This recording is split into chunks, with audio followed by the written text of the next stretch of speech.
Excellent. Hello, folks, and welcome to History Matters, and so does coffee as ever. The title that I came up with for today's episode 159, we've done this 159 times. The title is Teachers Deserve Better. And I'm going to talk a little bit about education and teachers in American history to give some historical context to the many, many reasons why what we're seeing today in the realm of teachers and education really not only doesn't make sense, but I'm not going to fill in the word, but is, you think of the worst word that you can plug into that slot and just stick it in there. I'm not going to say it, but it's certainly not a very good thing for the country, as my comments this morning will suggest. But before I plunge in, I turn to my partner in crime in a secret location. Annie will explain the rules of the game. Good morning, everyone. I am relocated this week. If you weren't in the chat earlier, had a little flood at the house. But I am excited to be here, especially because we've been talking about doing this topic for a couple of weeks now, since we did our live event at the NCHE conference. And as a teacher, I'm very interested to hear the conversation. But my role is to make sure that everybody's aware of where to put your best questions, which is in the Q&A. So we'll be monitoring the chat, of course, but we really want you to make sure that as you're listening and following along, that if you have a question for Joanne, we'll take those at about 10:30, but we'll only be answering the ones that are located in the Q&A. So we'll see you in a little bit. Excellent. Okay, so I don't have to explain this week what inspired this topic. Initially, I was partly inspired by the annual meeting of the National Council for History Education, because what I saw there, for those of you who are here and who are not NCHE members, were not at the conference, or who are not even teachers or history teachers, are just history lovers, or just folks who are tuning in. Regardless, what I saw was a whole community of teachers really focused on the craft of teaching history. So just for a general bystander, it would have been inspiring. It was wonderful. It was invigorating to be among all of these teachers who were so attuned to being experts in their craft. So that initially made me think, I'm coming back and I'm going to talk about how teachers deserve better. And then a variety of things, I think it's been 2 weeks now, happened in the news, and I thought, I can't quite ignore this thing, like the indictment of the president, of the former president. So at any rate, things got bumped a little bit this week. Finally, I thought, my moment, it's the moment we can talk about this, which needs to be talked about. And obviously, I tried this morning when I was preparing for this episode to make a list of things that have happened on a state level that are attempting to curb in or censor teachers or what they can use in education. That is actually would have taken me a very long time. I came up with a figure that said that to date, as of February, actually this is 2022, so as of last year, so just imagine the numbers. 37 states had pending legislation to limit what students can hear, what lessons they can be taught, and what books their teachers can assign them to read to become better informed citizens. Okay. So, and also, obviously, we have now, for a number of years, but increasingly loudly, heard people complaining about things like divisive concepts. Oh no, things that might make white students feel guilty. And one of the huge problems with that is, well, why is no one thinking about all of the other students? Right? Why are only the white students need to be thought about, number one, and number two, that's a problematic proposition in so many ways. So at any rate, you don't need me to tell you about this ongoing attack on education, on public education, on teachers, on the teaching of history, all of these things, on libraries, on librarians, a big list of people that in one way or another, there's legislation pending to try and control or silence people to a particularly frightening degree right now, given, generally speaking, some of what we're seeing happening on a state level.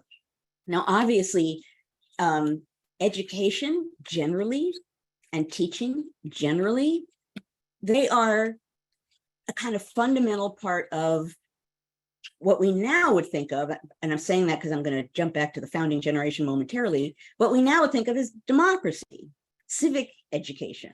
They're about access, right? About understanding the nation, about understanding rights, about understanding how we got to where we are. There are many, many, many ways in which public education generally gives people the tools to better themselves and better the nation if they should so choose. And it's really essential to a healthy, small d, democratic nation of any kind. Now, going back to the founding generation, this was not news to them. They understood to an extreme degree that what they were doing in creating a republic as opposed to staying part of a monarchy, that in a republic, public opinion, and I've said this before many times, I'm sure after 158 episodes, that in a republic, a democratic republic, public opinion to an extreme degree really mattered. That democratic republics rest on the public will matters. The public puts people in office and takes people out of office in a way that isn't necessarily done as readily as in a monarchical form of government, or with as much, I'm thinking about rotten boroughs. Let's just say that accurate representation and representation generally is supposed to be a fundamental part of our system of government, and that requires educated citizens. So, you know, if you go back in American history, and I won't go into great detail here, but you can see, for example, many forms of legislation in which states are saying, and then the nation, even as it's thinking about expanding west, that in one way or another, public education is necessary. We will make it happen. If nothing else, there will be public elementary schools so that everyone can get, that they will be free, and they will enable everyone. And of course, in talking this morning about democracy and everyone in the founding period, I'm talking about white men. I'm going to come back to women momentarily. White men, and then certainly for a while, white men of a kind of certain rank. But at any rate, the idea that there should be this kind of free, readily available education for American citizens, for their own good and for the good of the nation, that was not some kind of underground idea. It was not something that occasionally came up in conversation. That was a major aspect in the thinking about the mechanics of how this experimental republic would work. Now, even before the Constitution and the Republic, just in a British context, still there was a realization that education was essential, particularly to people of a certain rank in society, but also that history education was essential. And what I found this morning, rooting about as I do when I'm preparing for these episodes, was something written by Benjamin Franklin in 1749 called Proposals Relating to the Education of Youth in Pennsylvania. So it's 1749, he's only talking about Pennsylvania, but there were a couple parts of it that I wanted to read, which get at this idea as to why education is important, even before the Republic is born, and there's a whole new reason why education becomes supremely important. Franklin writes, "The good education of youth has been esteemed by wise men in all ages as the surest foundation of the happiness both of private families and commonwealths. Almost all governments have therefore made it a principal object of their attention to establish and endow with proper revenues such seminaries of learning as might supply the succeeding age with men qualified to serve the public with honor to themselves and to their country. So again, even at this early point, the idea is that education enables people to, in some way or another, serve their country. Obviously, we're still in this point thinking about people of a certain rank, but still the link between the good of the nation and the education of men in a nation, it's right there. And he then goes on to write, which I can't resist. I'm talking about education of all kinds, but I'll give a special shout out throughout the episode to history education, given who I am and where we are. Franklin was particularly, and I suggest you go find that pamphlet. I'll give you the title again: Proposals Relating to the Education of Youth in Pennsylvania. If you go to Founders Online, which is just a massive database of the writings of all of the founders, all of the writings of all of the founders, free, provided by the National Archives, and you punch that title in, Proposals Relating to the Education of Youth in Pennsylvania, you will be able to read it as I did this morning. Franklin writes, history will also give occasion to expatiate on the advantage of civil orders and constitutions. And as I was half through saying a moment ago, he emphasizes, he talks about many kinds of education, and then he comes to history and he gets on a roll, right? He's like, history. Teaching history can do a lot of things. It can teach oratory, it can teach, and he comes paragraph by paragraph, it can teach morality, it can teach, and he has this whole list of things that history can teach.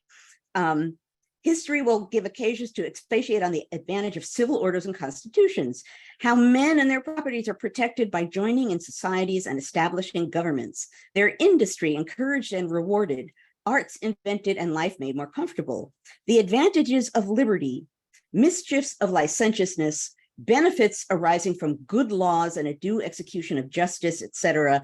Thus may the first principles of sound politics be fixed in the minds of youth. Now that's, again, at this point, we're still talking about a British colony, but that's coming from Benjamin Franklin, 1749. That kind of talk goes on from the launching of the Republic and for quite some time. And here is where, among other things, we get women becoming important, female education becoming important in a way that it hadn't been before. Generally speaking, women were educated in what at the time they might have called ornamental things, right? You must draw, you must dance, you must, the things that a wife of a genteel sort of person should be able to do. And of course, they need to know how to read and write, but not necessarily studying, for example, history, or certainly not in any depth. In the early republic, suddenly there's a realization that if this new nation is grounded on the public and the citizenry to an extreme degree, the citizenry has to be educated and equipped to understand what Republican small r governance is, what threatens it, and how to protect it. And thus, education is central to having the right kind of citizenry. They would have used the term virtuous citizenry, who would understand what the government was, how history had led to that point, and how to protect and enforce the new government. Benjamin Rush, in particular, focused on female education. He actually writes a pamphlet called Thoughts Upon Female Education.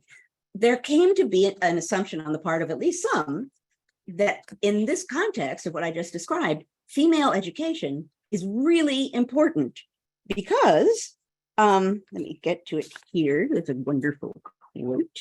I, of course, don't have the wonderful quote. Anyway, I'll paraphrase the wonderful quote. Female education is really important because women are the people who are really nurturing the young, even before they get to school, or if they don't get to school, to have the right kind of morality, the right kind of thinking. It's mothers, ideally, sisters or whoever, it's women who are often the first source of knowledge for many Americans. And what that means is women need to be educated. There's a book that I know I've cited before by Linda Kerber called Women of the Republic.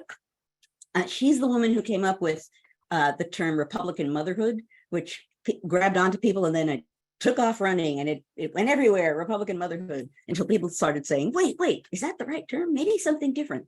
At any rate, Republican motherhood does get across a point really clearly, and that is, if you're in a republic, you have to be a woman with enough education to train good small r Republicans. Republican motherhood is, in a sense, has a political kind of role, that kind of mother, and it's important. And it means women's education has an increased role. I want to find, have something from Benjamin Rush here. Here we go. Benjamin Rush, again, I suggest find Thoughts Upon Female Education, which he wrote in 1787, really interesting to read. He says that education for American women needs to be different from in England because of the nature of the American government and the American economy. Republican principles, unlike the monarchical doctrines of Great Britain, ensured, quote, the equal share that every citizen has in the liberty and the possible share he may have in the government of our country. Now, every, obviously, throughout what I'm saying here, is not every. So we're not talking about real democracy. We're talking about pretty limited sphere of people, but still, I'll come back in a moment to the fact that it's broader than just elite people. But at any rate, Rush says Republican principles, unlike the monarchical doctrines of Great Britain, ensure the equal share that every citizen has in the liberty and the possible share he may have in the government of our country. It therefore is necessary that women should be qualified to a certain degree by a peculiar and suitable education. They're not going whole hog on women's education, but still, that the state of the nation in one way or another requires women to be educated. Maybe this is where the quote is. It is not. At any rate, okay, that's the general point. With females' education, women education becomes important as well. Now, this goes on, right? And you see, for example, in the 19th century, throughout particularly the first half of the 19th century, you see the creation of more and more universities, colleges, more and more people have a college education, again, particularly not just, when I say elite people in this case, I'm not talking about the Thomas Jeffersons of the world, but I mean elite by general standards, people, for example, who want to be a lawyer, right? That might be considered elite. One interesting way you can track this, and I remember doing this when I was working on my last book, about Congress, you can track demographically any number of things about the members of Congress. And what you can really readily see is changes in the nature of their education. So first, there are people who have, I don't know, private tutoring or go to, some number of people go to a college. I mean, Yale's there, William and Mary, it's not as though Harvard is there. It's not as though there aren't colleges. But over time, you see more and more people with a college education. You see more and more colleges show up as well. And so what you see, in a sense, just in the demographics of members of Congress, is the democratization of education and the way in which it's running through at least a certain level of society. Now, that said, this gets to the other side of the equation for some of these elite folk. For all that I'm saying about the central importance of education, of history education, among men and women, there is still a great, what do I want to call it? Nervousness is not a strong enough term. Democracy, as they understood it at the time, is not necessarily a good thing to many people. Democracy, in the minds of some, means government by the all. It doesn't mean representative government. It means all in, all equal, all demand and get what they want. And in the minds of many at that time, their understanding of democracy meant chaos. So I want to read you, this became more humorous than I thought it was going to be. There's a letter from Thomas Cooper at the University of Virginia to Thomas Jefferson from 1822. And he's talking about the situation at the University of Virginia regarding education. And he talks about, as you'll hear in a moment, the effects of democracy on education. He says, Republicanism is good, right? So this whole idea of Republicanism, that plain straightforward government and not equality maybe, but opportunity for all, and all of the things that are bound up in Republicanism, that you can have public leaders who work for the public good. Republicanism is good, but the rights of boys and of girls are the offspring of democracy run mad. No professors of any reputation will stay at an institution where their authority is to be disputed inch by inch and their lives put in jeopardy if they resist the encroachment of a hot-headed set of boys whom no kindness can conciliate and who regard all exertions made to promote their improvement as mere matters of duty for which no thanks are due. This is a really ticked off professor. And he's like, this democracy thing, these students take it too far. They all have rights and they're all demanding their rights. And you can't always demand your rights. And you don't have rights over your teachers, right? So this is a teacher struggling with how to reconcile the sort of political ethos of the Republic with the need to have authority in teaching. And he goes on to say, this is the part that becomes somewhat humorous.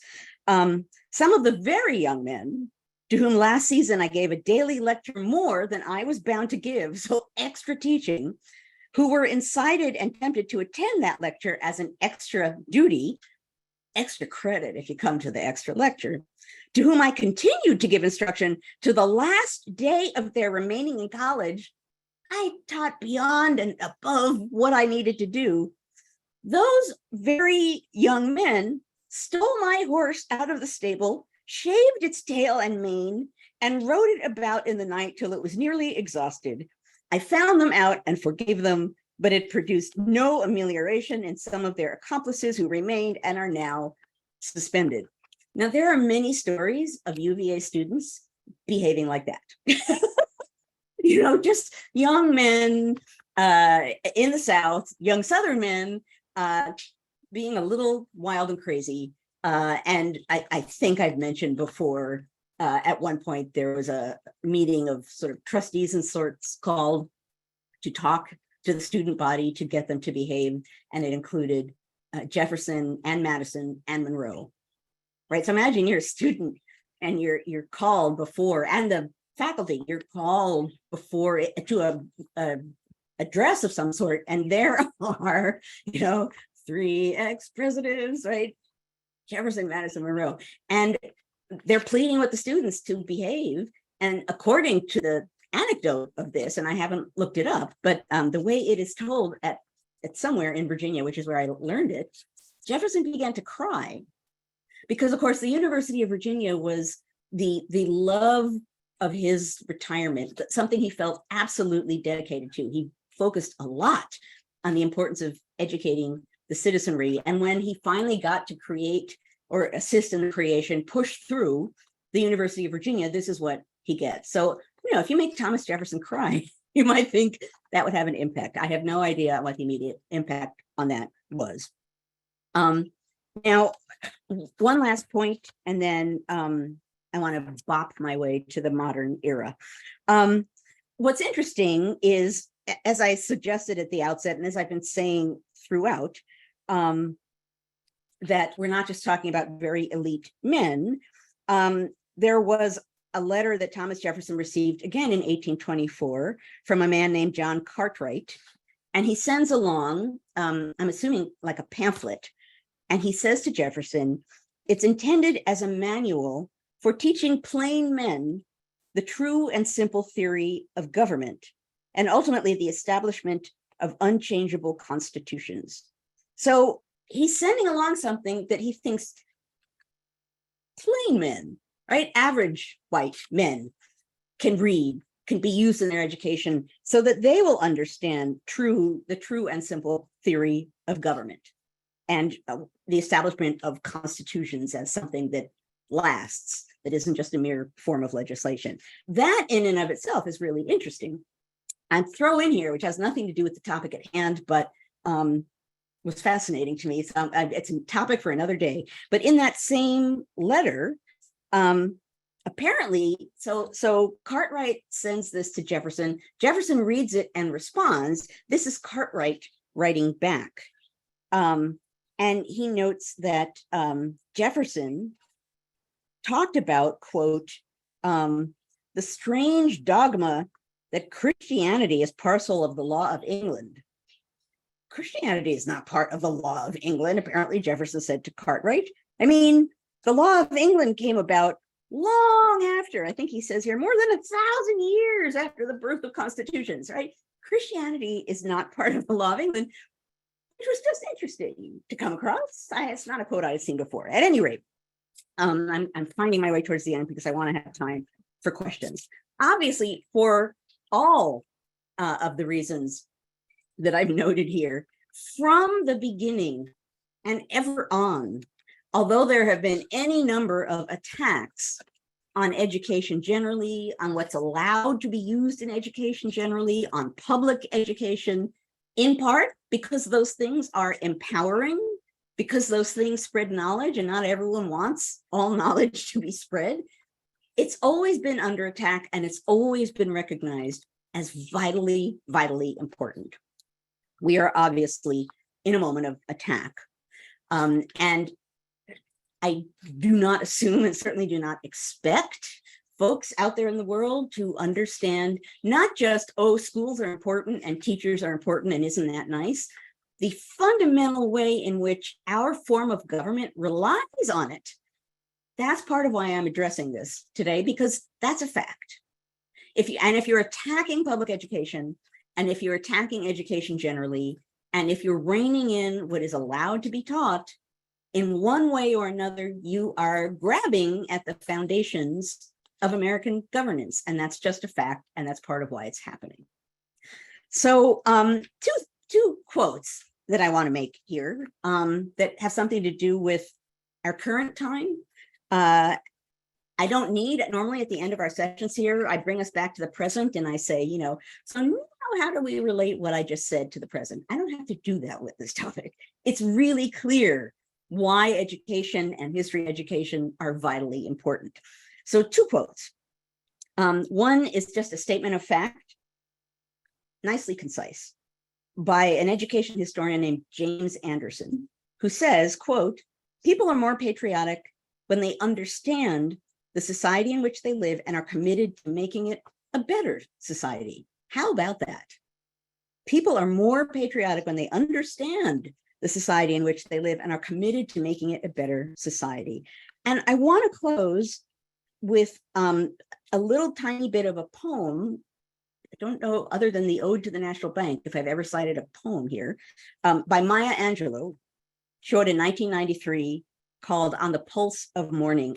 And morning, M-O-R-N-I-N-G. I highly suggest you go find it. It's a wonderful poem, but this is just a little bit of it. She says, history, despite its wrenching pain, cannot be unlived, but if faced with courage, need not be lived again.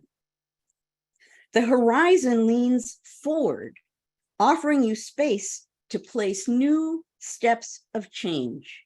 Here, on the pulse of this fine day, you may have the courage to look up and out and upon me, the rock, the river, the tree, your country. I close with that because I can't say it better than that. The importance of education, the importance of history education. Go and find that poem. It's remarkably powerful. Okay, now it's mug time. I found that this morning and I was like, oh, let's read this. This is not going to be a surprise at all, but there is no way that I could use another mug. It's National. There's no way. You had to use that mug for sure. Jessica agrees, I'm sure. Well, right. But even like, so here we are. Thank you, NCHE. Here I was. Thank you, NCHE. NCHE's mission generally, of course, we can give a plug to History Matters as well. But the real purpose of this is this. I have that at home. I love it. Yes. So I got all these new mugs and then I'm like, no. Oh, we have to use that one. Yeah. Okay. So Joanne, that poem, I believe, was read at Clinton's inauguration. I was there because as a kid growing up in DC, we went to every inauguration. So I went to every inauguration growing up, all the way up through adulthood. And I'm pretty sure that's the one she read at his. I would love that if that's true. I just was reading and reading and reading, and I would read something and I'd be like, oh, this is, so I had a historian morning. I would be like, well, what's the source of that? And then I'd go and I'd be like, she has a what's the source sign of that. I kept tracking back and I found a collection of her poetry. Yeah. And I was like, oh, okay. Okay, Bess has a signed copy of it. Yeah, by the poet or by Clinton? Oh, by the poet. Okay. I'm asking. Anyway, that's very cool.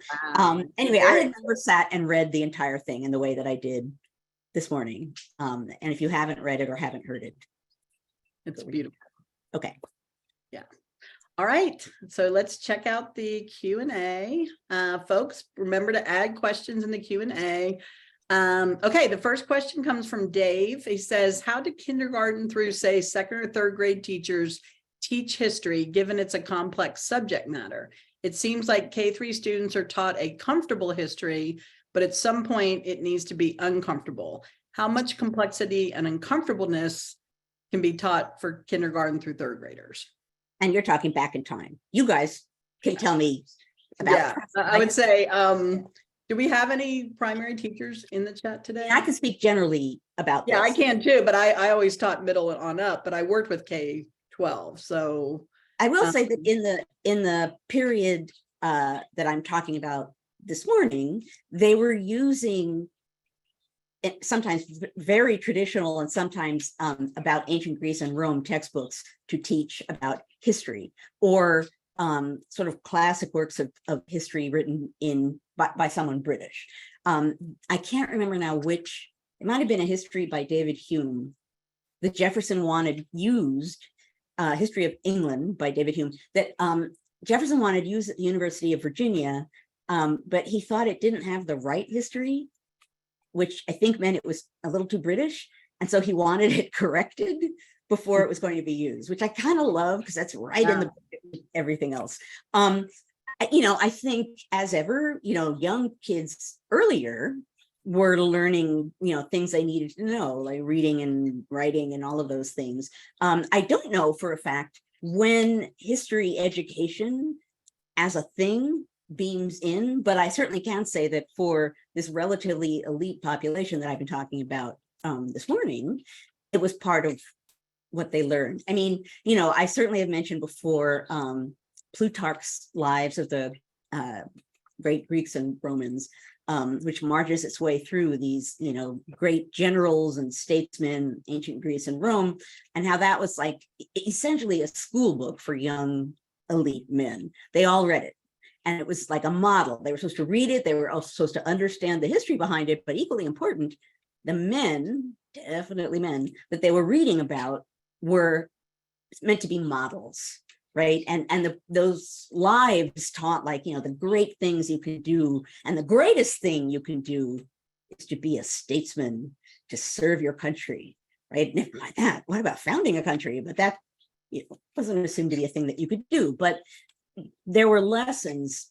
Those were history textbooks. They were used that way. And there were lessons about public duty, the public duty of elite men contained there that students were supposed to imbibe.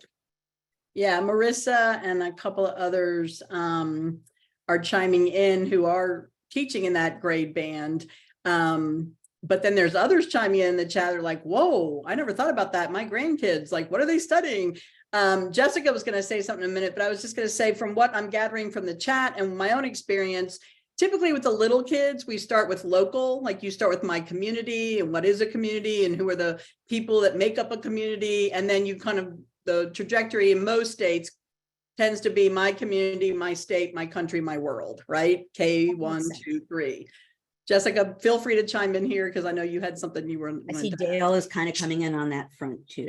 Yep. Yeah, it's so localized depending on the state and the district and the individual schools. elementary schools teach somewhere between 20 minutes and if they're lucky, 2 hours of social studies a week.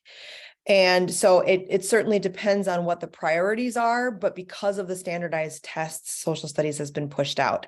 What I would say is that the teachers who are interested in social studies and history are more inclined to teach it, but there's not a whole lot of instruction on the undergraduate level in teaching elementary social studies. And so there's not a foundation of content. So a lot of it is learned on the fly or in their career if there's time and effort put into it. So a lot of teachers will rely on picture books. Certainly my kids, because I have 4 kids, learned about Ruby Bridges from a picture book. Those books are now being pulled from shelves in Florida elementaries. So again, it's something that we need to be aware of that is happening, but varies so widely. Yeah. And Kathy, yes. Actually, to what you just said, yes, all this CRT stuff in elementary schools is just made up. I also want to say, for those who may not know, that Jessica Ellison is the executive director of NCHE, and thus that is why she's here. I don't know if you all know that, but I am glad you are here, Jessica. Thank you, Joanne. Yeah. And someone just got bingo. Anyway, yes. Okay, that's another question. But yeah, so Gloria, our friend Gloria said, Jefferson championed a meritorious system. Today in New York, merit is considered inequitable.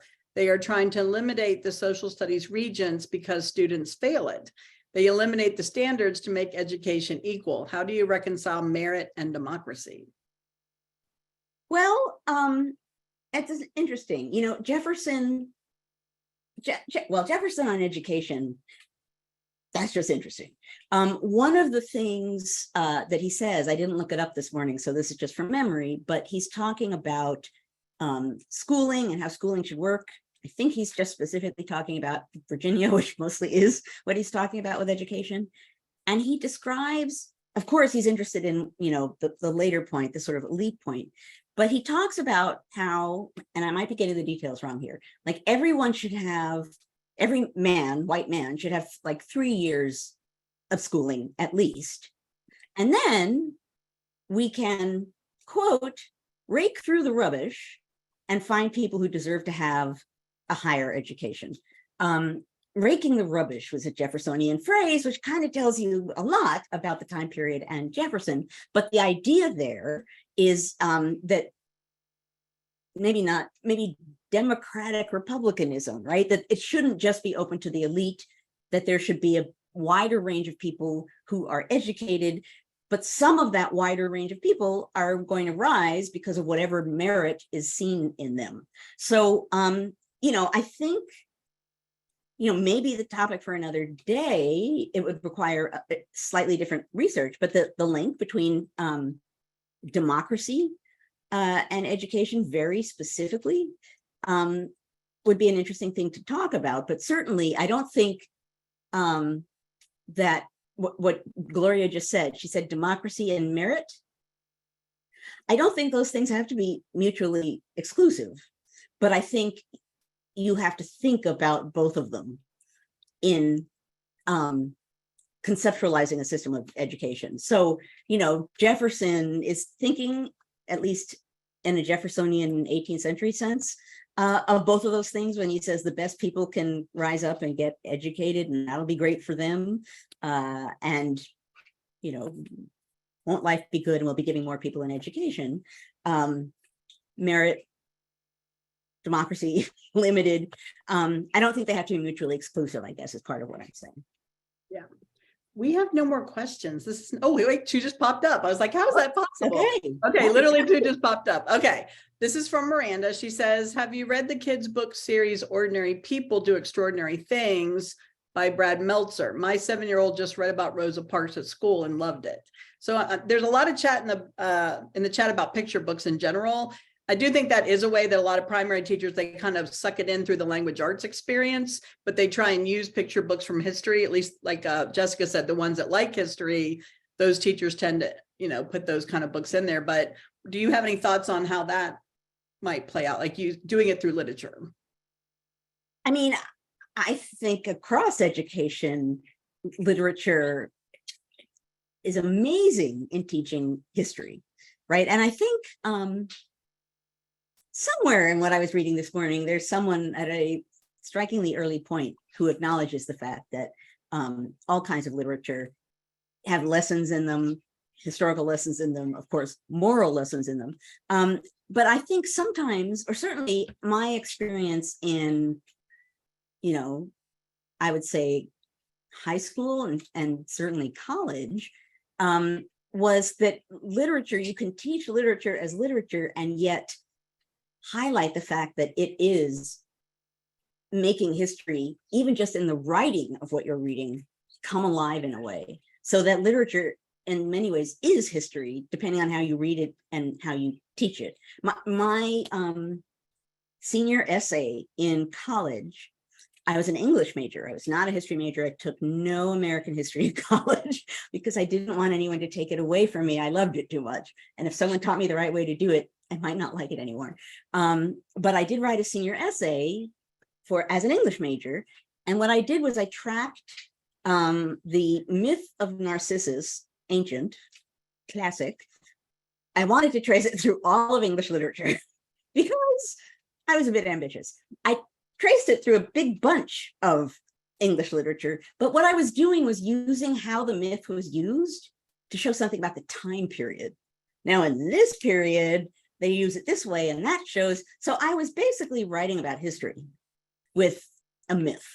I think, I think finding it, in a sense, teaching history with literature or with picture books is like teaching history with a different sense, right? The students aren't just reading and learning about history. If they're looking at pictures or if they're reading literature that in the minds of many aren't history, they're going to be getting all kinds of information in all kinds of different ways. So it might have a better impact or a bigger impact, or probably most likely a different impact on children who are learning history. Yeah, I think that's probably what made me love history so much, was reading, especially like a little kid picture books, anything your teacher reads to you, of course. But I think grades 4 through 8 is really when kids have that deep sense of justice and they're really starting to form their own opinions. And that's a really critical time. Children's, they call that YA literature, young adult. And even a lot of grown-up books are now being republished in what they call a YA edition. So like Michelle Obama's memoir, they redid it as a YA, a lot of books. We should do Field of Blood as a YA, Joanne. That would be amazing. Wow. Think about, you could reach a whole new audience.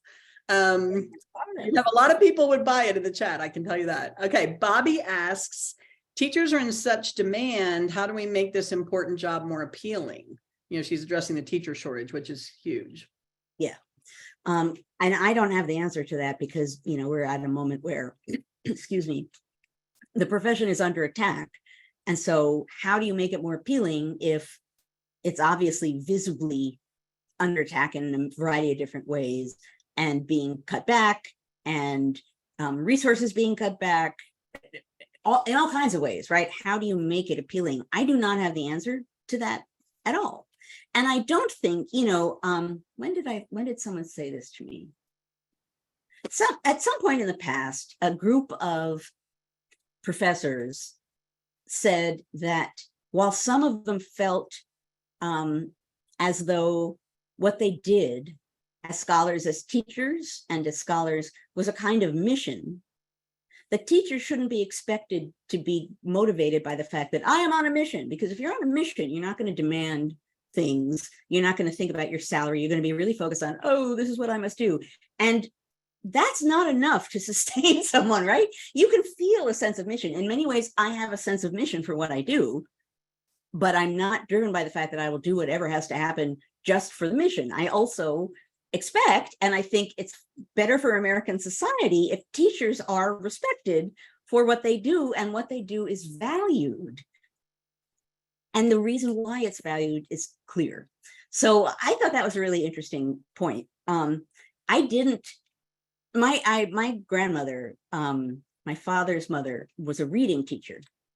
And from a really early point, she became a teacher, like, I don't know, the 1920s or something, at a point where women did not necessarily have an education of that kind, and that is what she wanted. And more than anything else, I was her oldest grandchild. She wanted me to be a teacher. She never stopped telling me she wanted me to be a teacher. She taught me to read when I was 3 years old. She was like getting me ready to be a teacher.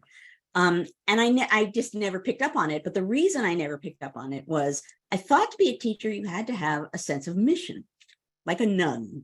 And I didn't have that, right? I didn't feel called to be a teacher. So I just didn't feel like I should be doing it. Then I ultimately, when I was 30, went to grad school and tried it for the first time, was like, I really like this. This is important. But, you know, I think teaching has to be recognized in the political, and I don't want to use the word spiritual because I don't want religion coming in here, in the political and broader sense of its importance to society, maybe social sense. And it also has to be recognized as such a worthwhile thing to do for the nation and its people, that it deserves support. It's easy for me to sit here and spout out these kinds of things. And I wish I had a brilliant solution, and I don't, but at least these are things that I believe to be true. Well, I agree. The thing I think what parents don't realize yet, but they're going to very soon, is the more you beat up on librarians and teachers that truly love kids and truly love teaching and actually know how to teach, they're leaving in droves because they're being bullied. You know, these Moms of Liberties groups are standing outside their houses with signs and saying mean things about them on social media. So they're leaving. What's happening is more than half the staff is now non-certified. They have no experience teaching. They have not been trained to be a teacher. They have not had methods classes, and more school divisions are doing these temporary licenses and renewing them over and over again. So what's happening is you're sending your child every day for 8 hours to be taught by someone that doesn't know what they're doing because you think you're winning in the culture war. But when all the certified teachers leave because they've been bullied and undervalued, like you said, and not paid enough and given decent benefits, we're going to have a whole generation of kids that don't know anything. And then all of a sudden they're going to realize, wait a minute, the person teaching my kid doesn't have a license. What? Well, I see the people saying I'm pulling my kid out and putting him in this private school to get him away from those kids. And then I say, well, what credentials do the teachers at the private school have? Well, they must have the same ones as you do. No, they don't have anyone checking that kind of stuff. Well, and then thus does public education fall, right? That's how public education falls. And the thing that private schools can do more readily than public schools, although they're trying really hard right now, right? Private schools can be very focused on what they want to teach only, right? There's control over the curriculum in a way that there is not necessarily yet in public schools. So yeah, sure. If you are seeking a certain kind of control over a country, then public education, public education is not going to be your friend, because you're going to learn all kinds of things about American history that are not necessarily good.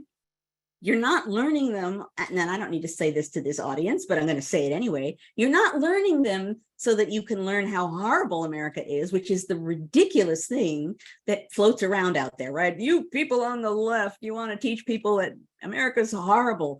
No, I want to teach people what actually happened so they understand how we got to where we are and how we can do better.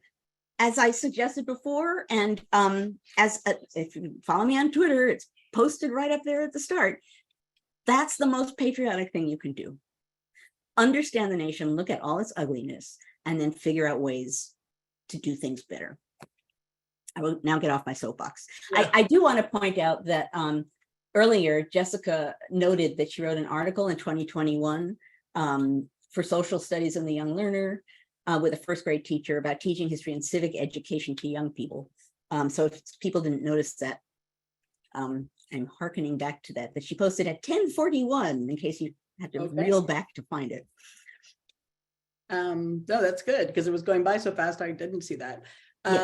That's why I always check the chat out afterwards. So Kathleen V asked, she'd like some guidance on what to say when someone asserts that the current history teaching is making children feel guilty. Like, how do you respond to that? How would you respond? I'm trying to think of a response, not just my response, but a response that would be good to that kind of person. I guess I would say that learning the truth is learning the truth, and however it makes you feel is however it makes you feel. Teachers aren't teaching to make people feel bad. That's just not the point of teaching or teaching history. That's not part of the enterprise. What it sounds like, and I don't know if I would say this, but it's more like the adults who are complaining about this feel guilty.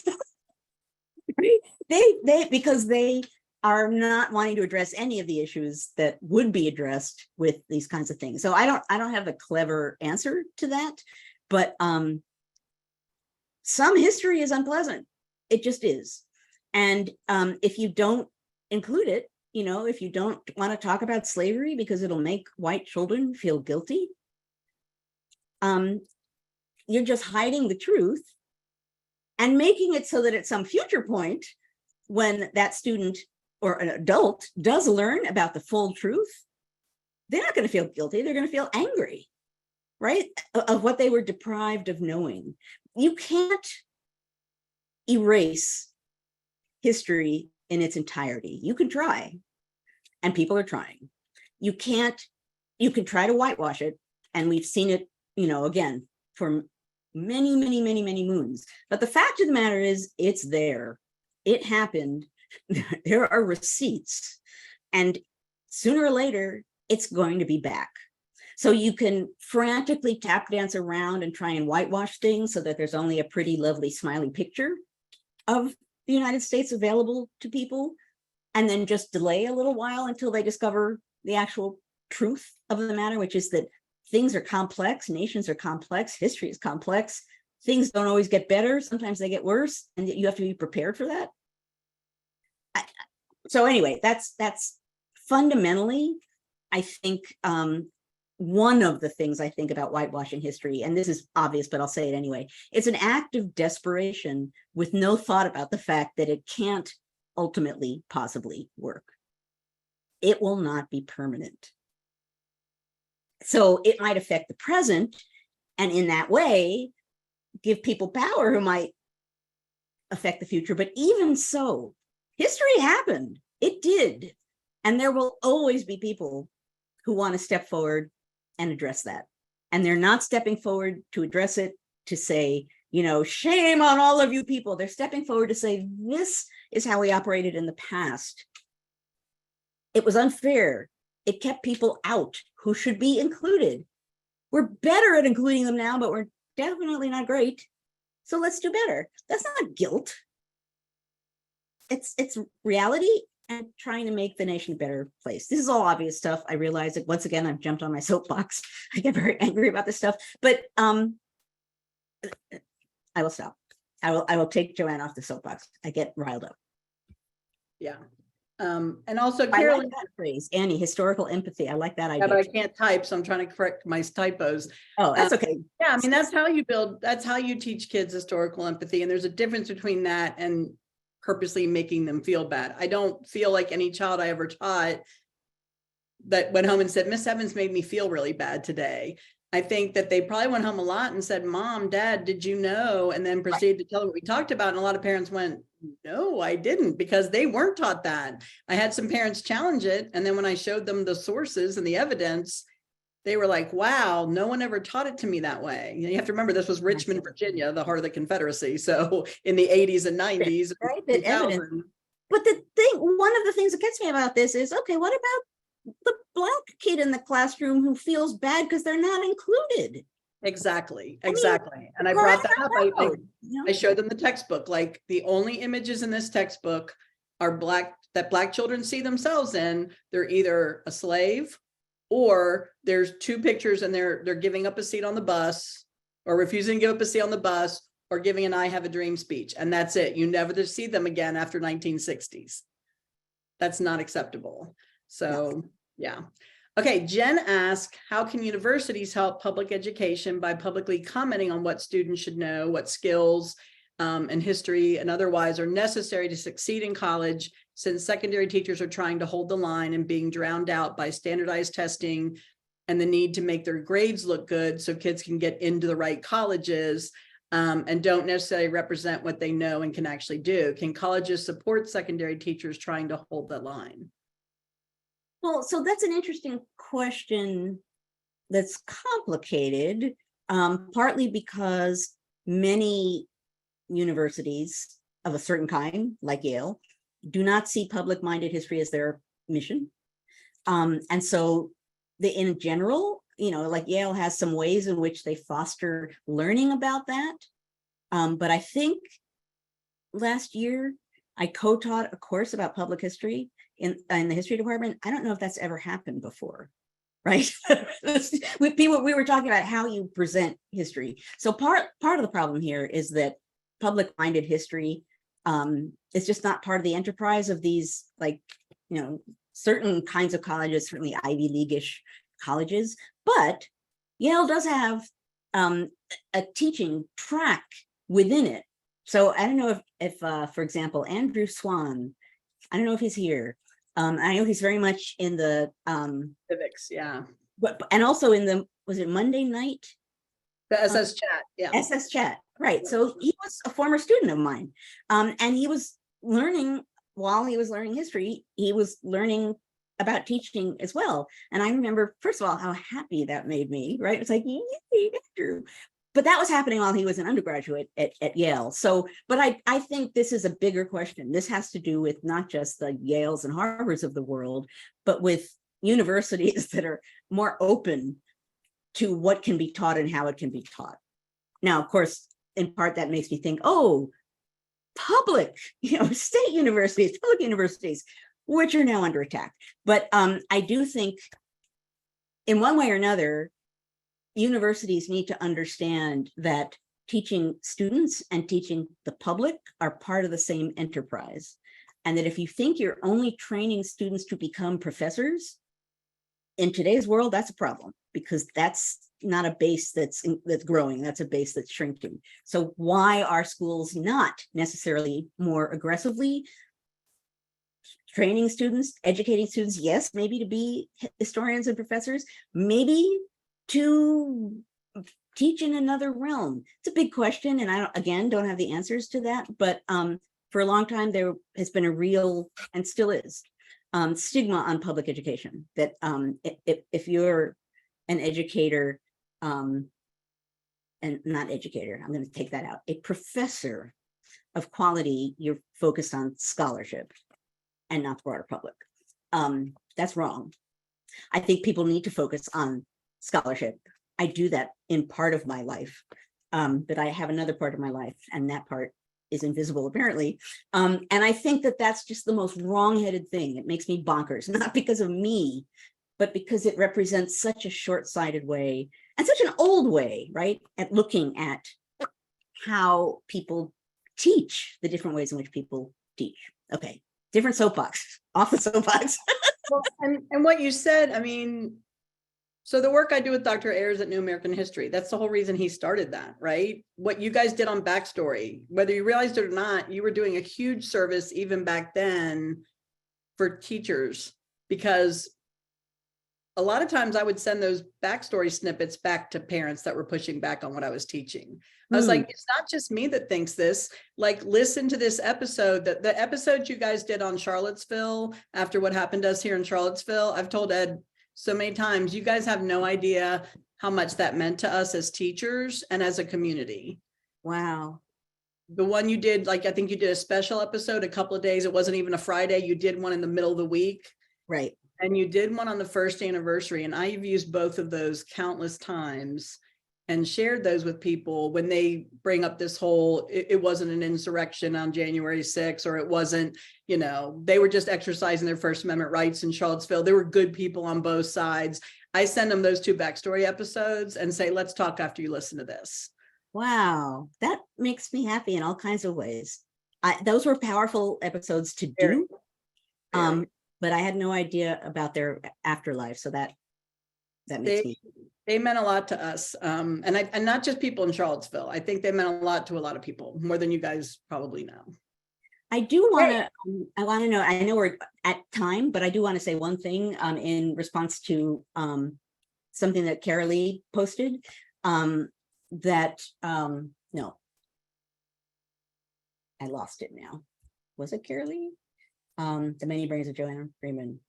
I've forgotten. I thought it was Carolee and now I'm lost. But at any rate, the point was I did ask at the NCHE conference how college professors can help teachers of other kinds, history teachers of other kinds. And I arranged in many ways to have that ask at the Society for Historians of the Early American Republic annual meeting last year. In a room, we had K through 12 educators with historians in the audience. Again, I asked that question. There's not an easy answer to that question, I realize, but it's an important one. And I think that there'd be a receptive audience if there could be a conversation in which we really grappled with that. That could be a really useful conversation. Hey, Jessica.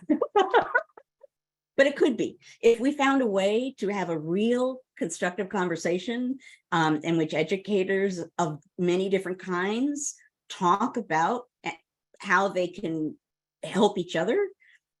And if there's some way in which, teachers of one kind can support the quest of teachers of another kind, and, history professors want to do something to help teachers of all kinds, and we don't know what to do. So anyway, okay, we are beyond time. I'm sorry, Annie, do you have Sorry, more? we had more questions, but that's okay. If you Oh, want to do some of the after party, we could, or we could, it's up to you. let's, if, are there any that we could do that are not super duper long to answer?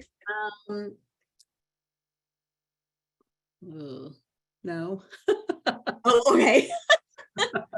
A couple of them were comments like Melissa was saying, would women want their girls to look up to the founding mothers? That's kind of an interesting one. Yeah. And then also Clinton wasn't really as much of a question. I think it's more of a statement reminding people how hard it was to teach your own kids at home during COVID. So before you run all the teachers out, I think that is a very good point. Teachers were heroes when you were stuck at home with your own kid for months on end. Wow, they're heroes. And then the That's minute true, they go right? back I to remember school, that. People were like, wow, look at those. Yeah. That's their job, but yeah, thanks. So here's what I think, given that there are more questions and we're kind of running out of time. What if, Jessica, what if we, one Friday morning or at some other point, we tried to make that conversation? What if I got a number of historians who I know are focused on this, and we had the kind of conversation we just had in this kind of venue where it wasn't structured, but we could certainly structure it enough that we can have a conversation, but talk about this beyond a question thrown out at the end of a session at a conference, which has a limited possibility to it. and I think if we did in the evening, because a lot of people can't come during the day. Yeah. I was just gonna say that, Annie. Yep. I certainly know of one person who might, two people actually, who might very well. I know one for sure. It's in my zip code. I talk to them every day. Yes, there are a number of people who I just know in their hearts want to help teachers of all kinds. And I won't name them in case they can't do it, but at any rate, I do know people who would do this. So let's maybe talk about that. That could be a very cool thing, and it would make me feel that we get beyond the, hey, look what we do. Thank you very much. That's the session. Yep. This doesn't do everything I want. Okay. We have gone on beyond the beyond. Jessica, was there more that you wanted to add? Particularly? No, I'm just in support of all of these things, and I have a lot of ideas. So I love to play in the sandbox with everybody who wants to play. Okay. So, Excellent. Okay. So now what is going to happen is we are going to go to the after party. What that means is that we will no longer be recording what's going on here, so we can be even freer and easier in what we say. If you beamed in online through the NCHE website, just stay right where you are and poof, you will be in the after party. If you are watching us on Facebook, you need to leave Facebook and join us at ncheteach.org/conversations. ncheteach.org/conversations. In the meantime, I will see you all next week. Thank you, as ever, for engaging in the ongoing conversation of democracy. This is how we preserve and protect it. This is how we improve it. conversations of this kind with all kinds of different people, thinking about how to make things better using education, among other things, but just having conversations, open conversations about difficult topics in a way that there are not a lot of venues where that kind of thing can happen. So thank you for taking part in that kind of conversation of democracy. I hope everyone has a really, really wonderful week. Given the speed of our news cycle, I have absolutely no idea. I don't normally know what I'm going to say on Friday, but nowadays I thought I was going to talk about this 2 weeks ago, and then things kept exploding. So who knows? Who knows? And I just realized this. I will not be here in person next week. I woke up thinking about this. I know I will record something in advance. I'm going to be at a workshop for someone's book manuscript in Charlottesville, as a matter of fact. What? So we can talk about that afterwards. At any rate, I just dawned on me. So next week I will record something during the week, and then after that I will be back and we will continue. So everybody have a good week. Thank you, Annie. Thank you, John, as ever, for making this possible.